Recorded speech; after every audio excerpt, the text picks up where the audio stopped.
Bonjour, dans cette vidéo, nous avons prévu de traiter deux sujets concomitants qui sont à la fois porteurs de crainte et d'espoir. Il s'agit de la prévention des risques psychosociaux et de la qualité de vie au travail. Petrouchka, dans l'usine, nous pas avoir eau, pas avoir électricité, pas même toilette.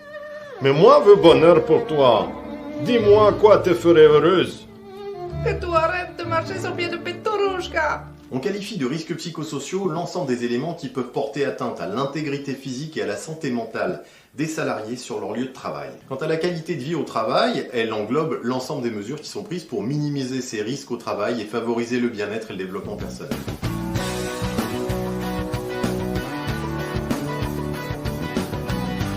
Pour commencer, nous allons parler des sources de tension, parce que d'après une enquête périodique de la DARES sur les conditions de travail, plus d'un travailleur sur deux travaille en situation d'urgence. Plus d'un travailleur sur trois reçoit des indications ou des ordres contradictoires. Et un tiers des travailleurs déclarent vivre des situations de tension avec leurs collègues ou leurs managers. Eh, t'as fini le dossier Martin pour ce matin ? J'y suis depuis 5 heures. Là, je pense avoir terminé dans 3 minutes. Ok, super, parce que j'ai un autre dossier à te passer. Ce sont ceux du dessus. Non, ça c'est la première caisse, il y en a encore 4 comme ça. Et ça rentre pour quand? Pas pour hier. Ah, attends, tu veux rien? Ah bah ouais, le dossier Martin c'est annulé. Bon, t'as besoin de rien? Bon, je te laisse, parce que y a du boulot là. Alors, ces conditions sont susceptibles d'entraîner des pathologies professionnelles telles que des dépressions, des maladies psychosomatiques, des problèmes de sommeil, mais aussi favoriser des troubles musculo-squelettiques, des maladies cardiovasculaires, voire d'entraîner des accidents de travail. Ce qui conduit à des situations de mal-être, de tension, de conflit, de démotivation, d'arrêt de travail, de démission, de baisse de productivité, bref, à une ambiance de Mais c'est quoi l'intérêt de traiter de ce sujet pour une entreprise? Il y a plusieurs enjeux quand même. Tout d'abord, il y a une obligation générale de sécurité qui incombe à l'employeur. Il lui revient d'évaluer les risques, y compris psychosociaux, et de prendre toutes les mesures nécessaires pour assurer la sécurité et protéger la santé mentale de ses salariés.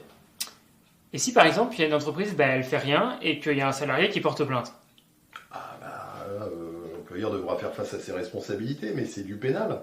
C'est-à-dire que ça peut aller jusqu'à 2 peines de prison. Ah, ça veut dire que tu dois être gentil avec moi. C'est une menace. Non, c'est juste un rappel. Je prendrais bien un croissant, moi, et un petit café. Pas toi? Puis un hamac aussi, avec une petite PlayStation et un écran géant. Bon là c'est un peu caricatural, mais il est important de prendre en compte la qualité de vie au travail. D'après une enquête de Harvard et du MIT, être heureux au travail permet d'augmenter de 31% la productivité. Du coup, si on compte bien à 3 salariés démotivés, c'est comme s'il nous en manquait un.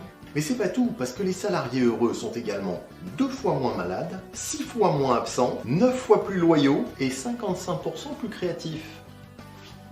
Vive la QVT! QVT, ça veut dire que veux-tu? Parce que j'avais pensé à un panier de basket aussi au-dessus de mon bureau. On se calme.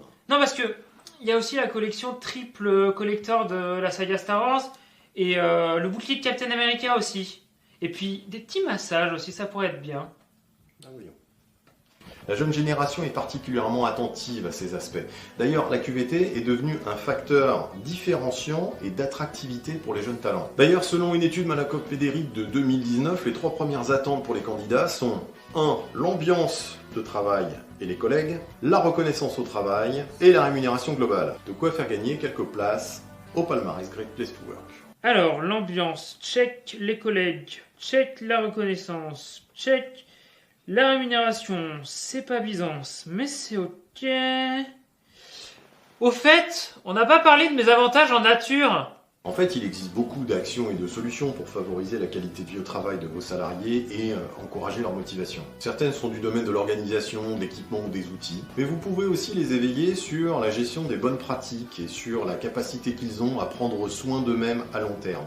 Par exemple, revoir la décoration et l'ergonomie des postes de travail, organiser des moments d'échange, de dialogue et de co-construction avec les équipes, former les équipes sur des outils de développement personnel, faire accompagner vos managers dans leurs relations interpersonnelles, mettre en place des coachings, faire intervenir des professionnels de santé ou des praticiens du bien-être, revoir l'organisation du travail et avoir recours à un médiateur pour éviter que les conflits dégénèrent. Il existe d'autres pistes, mais avec ça on est bien déjà. Comme vous le voyez, les solutions existent pour travailler sur la qualité de vie au travail et la prévention des risques psychosociaux. Aussi, si vous souhaitez vous faire accompagner sur les sujets, faire former vos équipes, les faire coacher, je vous invite à nous contacter aux coordonnées qui s'affichent ici. Bien entendu, si ce n'est pas encore fait, je vous invite à liker, à partager cette vidéo et surtout à vous abonner à notre chaîne Egeria Productions sur laquelle vous pourrez découvrir l'intégralité de nos thématiques. A bientôt.